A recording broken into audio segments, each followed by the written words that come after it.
Presiden Jokowi mengungkit soal kerugian Indonesia akibat konser Taylor Swift yang digelar di Singapura pada tanggal 2 hingga 9 Maret 2024. Kita tahu bahwa Singapura menjadi satu-satunya negara di ASEAN yang berhasil mendatangkan musisi asal Amerika Serikat itu.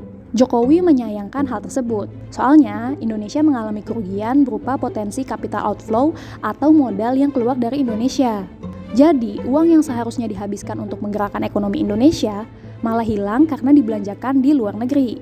Gimana enggak? Totalnya 360.000 penonton memenuhi Singapura International Stadium selama hampir 1 minggu. Katanya sih Singapura mendapatkan keuntungan hingga hampir 6 triliun rupiah dari konser Taylor Swift. Nah, orang Indonesia juga turut berkontribusi dalam keuntungan 6 triliun itu. Kita tahu yang baru saja diselenggarakan Taylor Swift di Singapura di bulan Maret yang lalu diselenggarakan 6 hari di Singapura. Dan Singapura adalah satu-satunya negara ASEAN yang menyelenggarakan itu. Yang nonton, saya kira lebih dari separuh itu orang Indonesia. Karena penggemar Taylor Swift, kalau kita lihat di Spotify, Indonesia itu 2,2 juta orang. Diselenggarakan selama 3 jam setiap harinya dan dihadiri totalnya 360.000 orang berbondong-bondong ke Singapura. Sekali lagi, saya pastikan separuh dari yang nonton itu orang Indonesia. Mungkin banyak yang hadir di sini yang nonton ke sana. Apa yang terjadi kalau kita berbondong-bondong nonton yang di Singapura?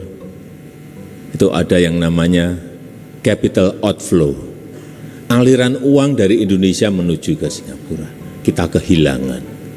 Kehilangan uang bukan hanya untuk beli tiket, tapi kehilangan uang Indonesia untuk bayar hotel, untuk makan, untuk transport, dan lain-lainnya. Dilansir dari berbagai sumber, sejumlah ekonom membenarkan bahwa konser Taylor Swift selama 6 hari itu berdampak baik bagi perekonomian Singapura. Sejumlah ekonom dari Maybank juga memperkirakan kalau 70% dari penonton Taylor Swift itu merupakan turis asing, yang mana mereka menghabiskan uang 5,8 triliun rupiah di Singapura. Ekonom HSBC ASEAN Yun Liu juga memperkirakan konser Taylor Swift ini menyumbang 10% dari PDB dari sektor pariwisata di Singapura. Konser tersebut bahkan membuat pemesanan tiket pesawat ke Singapura melonjak hingga 5 kali lipat. Hal ini diungkapkan oleh manajer umum Trip.com Edmund Ong. Katanya ada lonjakan pesanan tiket pesawat ke Singapura sebesar 186%.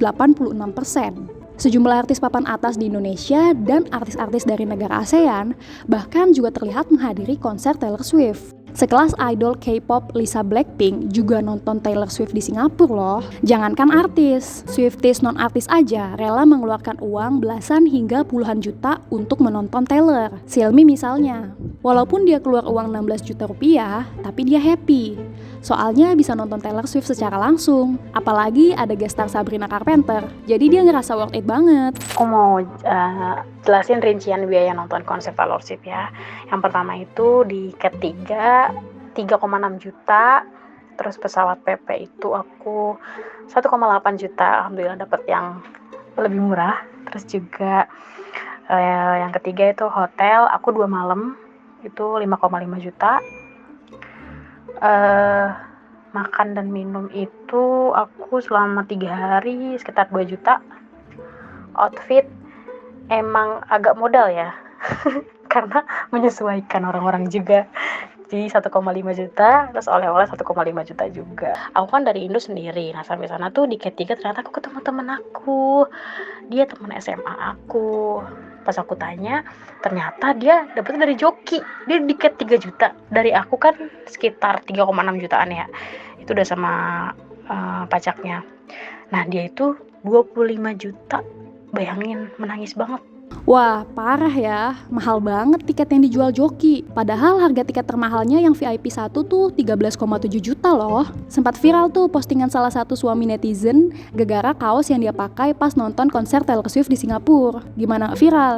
Disablon dong rincian pengeluarannya untuk nemenin istrinya nonton konser. Keduanya tampak menghabiskan uang sebesar 34,4 juta rupiah untuk menonton di kursi VIP. Kalau satu orang mengeluarkan uang hingga belasan juta, pantas aja Singapura mendapatkan keuntungan hampir 6 triliun rupiah. Keuntungan ekonomi yang didapat Singapura dari konser Taylor Swift ini diperkirakan jauh lebih tinggi dibandingkan konser Coldplay pada Januari lalu. Konser Taylor Swift bertajuk The Eras Tour ini memang telah memecahkan berbagai rekor. Salah satunya rekor konser dunia terlaris sepanjang masa. Gimana enggak? The Eras Tour udah mulai dari Maret 2023 dan bakal berakhir pada Desember 2024. Konser pembuka The Eras Tour di Arizona, Amerika mematahkan rekor Madonna sebagai penyanyi wanita dengan jumlah penonton terbanyak sepanjang sejarah Amerika Serikat. Taylor Swift sebenarnya udah sering ngadain tur konser sejak dia debut pada 2006 lalu. Dia juga udah pernah ke Indonesia di tahun 2014. Taylor Swift konser bertema Red Tour di Mata Elang International Stadium Ancol, Jakarta Utara. Sayangnya kali ini Taylor nggak ke Indonesia.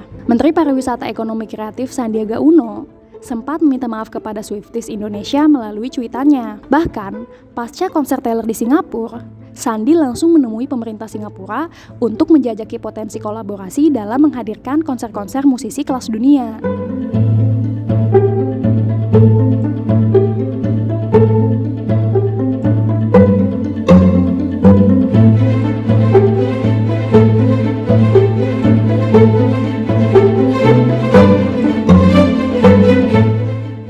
Sandiaga membeberkan kalau pemerintah telah menyiapkan Indonesia Tourism Fund yang mana merupakan penyedia dana pendamping dan insentif bagi pelaku parekraf di tanah air. Selain insentif, pemerintah juga akan bekerja sama lintas kementerian dan lembaga untuk menyiapkan infrastruktur penunjang. Misalnya digitalisasi perizinan dan peningkatan SDM.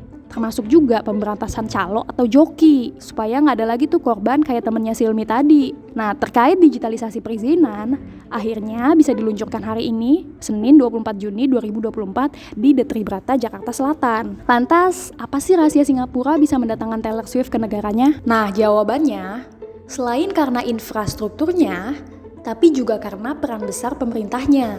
Hal ini diungkapkan oleh Presiden Jokowi. Katanya, Singapura sangat cepat dalam melayani manajemen penyanyi yang mau konser. Nggak kayak Indonesia yang birokrasi perizinannya ruwet.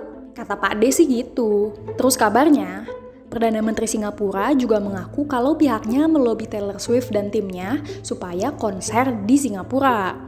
Perdana Menteri Singapura bahkan mengaku juga memberi dana subsidi kepada Taylor Swift dan timnya demi menjadikan Singapura sebagai satu-satunya negara di Asia Tenggara yang dikunjungi Taylor. Soalnya sebelumnya sempat viral tuh, Perdana Menteri Thailand Srettha Thavisin membeberkan nominal uang lobi tersebut. Dia mengklaim kalau dirinya diberitahu pihak promotor bahwa pemerintah Singapura menawarkan antara 2 hingga 3 juta US dollar atau setara 31 hingga 46 miliar rupiah untuk sekali konser. Nah, kalau di total berapa tuh? Coba hitung sendiri deh.